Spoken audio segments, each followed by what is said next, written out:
It's an anniversary week for my wife and me this week. I'm so excited. We're celebrating 38 here, just a couple of days. It's going to be good. And we're talking marriage this week on the podcast. So welcome to Winning Begins at Home. Glad you're with us today. I hope you'll continue to share with your friends and family. You're helping us grow the channel here. Love that. Hit the thumbs up if you've not done it. If you've not seen the YouTube channel, I hope you'll check that out. Subscribe to that. You'll get all of our content. We're dropping these episodes Monday through Friday, trying to help you win outside of work. Spend most of our time encouraging leaders in the workplace, chasing high performance and culture and all kind of cool stuff. If you're looking for any help on that, go check out our Lead Everyday show that I do with Mark Miller, who's former VP of high performance leadership for Chick-fil-A. You probably heard of Chick-fil-A. Maybe you're a fan of Chick-fil-A like I am.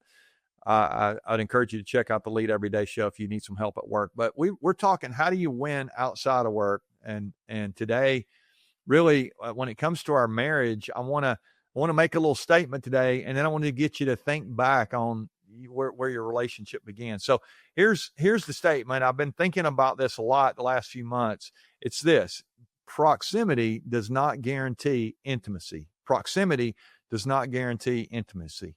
What do I mean by that? Well, think about it this way. You can sleep with somebody and not really be connected to that person. You can eat meals at the same table and not really know each other. You can ride in the same cars occasionally, or maybe you have your own. You have your car, and she's got hers, and you end up in these different places, and you expect to stay close. It's just not going to happen because you have the same address. You're going to have to work at connection, at intimacy, if you're really going to have that in your marriage. And so proximity does not guarantee intimacy. Now, how do we get back to intimacy? How do we get back to closeness if we've lost it?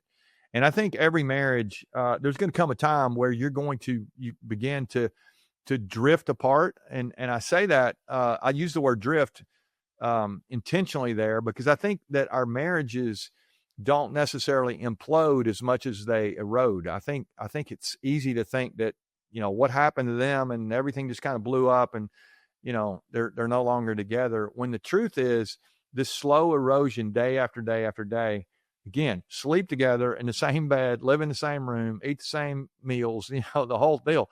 Same refrigerator, same mailbox, all that, and yet not be close to each other.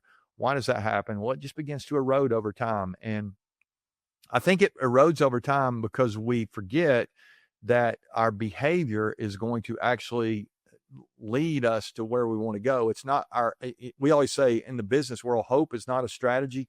I don't think hope's a strategy in a marriage either. I hope she'll change, or maybe something's going to get better, or I hope our marriage can be close again. That's not going to happen if I'm not willing to do something. And I say I'm not willing to do something because you're the one listening here. Your spouse may or may not be listening, and I can't control what she does, or you can't control what he does or she does.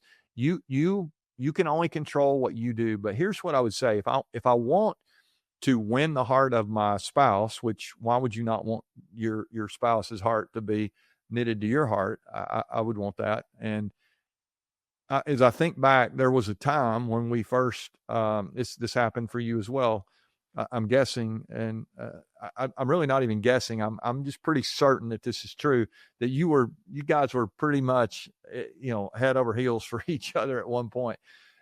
Or you married, I've never met anybody that said, we kind of liked each other, and so we just went and got married. That's typically not what you hear. You're pretty much in love when you get married. And why is that? Well, I'm guessing, especially for us, I go all the way back, 40 years. There were no cell phones. We couldn't text, and there was no social media back then. But I had a calling card, and I would call her, and I'd have a phone. The phone bills were crazy. We had a little bit of a long distance thing going on for a couple of years. And, but when we were together on the weekends, we would shut down restaurants. It's just like we're talking to each other all the time, and we're spending time together, and we're going to ball games and going on walks and talking about some of the things we talked about yesterday, those values, the things that were important to both of us. And it really helped us, not only know what those values were, but it helped create connection. It helped create closeness. And as you're thinking about your marriage right now, have you stopped talking to each other? Have you stopped going on dates? Have you stopped communicating? Have you stopped leaving notes or writing notes or whatever whatever you would have done? Have you stopped doing those things? If so, don't be surprised if you sleep in the same bed, you eat out of the same refrigerator, you get your mail in the same mailbox, you even ride in the same car sometimes, and you still don't feel close to each other. You've lost that because you've not intentionally taken time to do for that person what you would have done way back in the day when you were in love. I've had people tell me before, I don't think we were ever in love. Well, that's not true. That's actually a lie. Again, you don't marry people that you don't love. That doesn't happen. You really were in love at one point, and it was because of what you did. I think we demonstrate love. It's one thing to say I love you, and you can say I love you. I mean, that's great.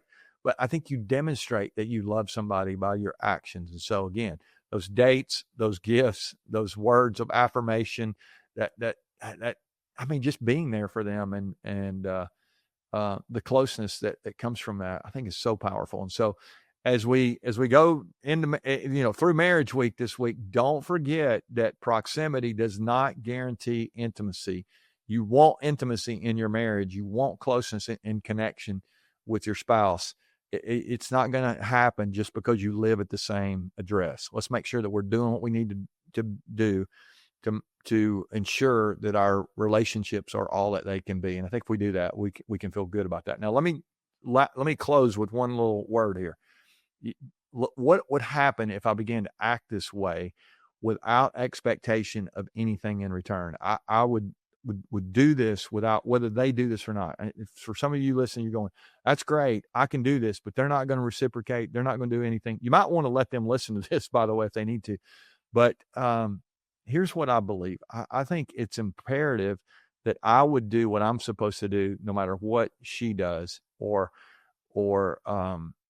and the same would be true for her, that she would do what she's supposed to do, no matter what I do. And so I think if we both can have conversation about that and work together.